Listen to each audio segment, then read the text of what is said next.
சீதையோ விவேகோகாக குறியாம் கர்மச்சேதாம்.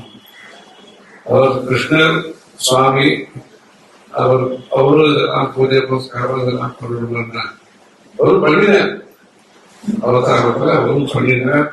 அவர் பகவான் மற்றவர்களுக்கு தெரியும், சில பேருக்கு தெரிந்திருந்தது. பண்ணார், கர்மா பண்ணணும் அப்படிங்கிறதுக்காக அது பண்ணினார்.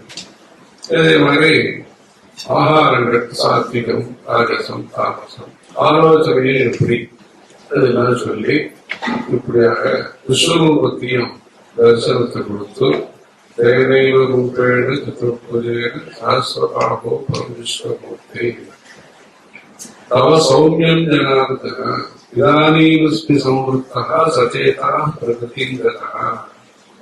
முதல்ல பயமா இருக்கிறது அனுஷ்டாகராணி பஜானகாணி அப்படின்னு முதல்ல பயமா இருக்கிறது விஸ்வரூபம். அதுக்கப்புறமா அவர் சௌமியமான தரிசனத்தை கொடுத்து அந்த விஸ்வரூபம் எல்லார் கண்ணுக்கும் படல.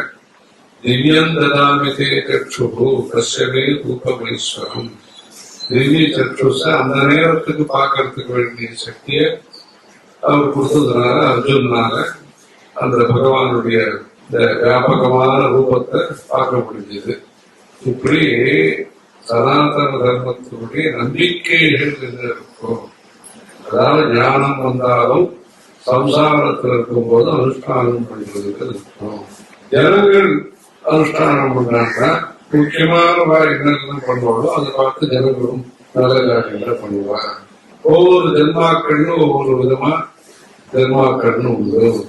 பக்திங்கிறது என்ன, இப்படி எல்லாம் சொல்லி முக்கியமான அம்சங்கள் என்ன அப்படிங்கிறத.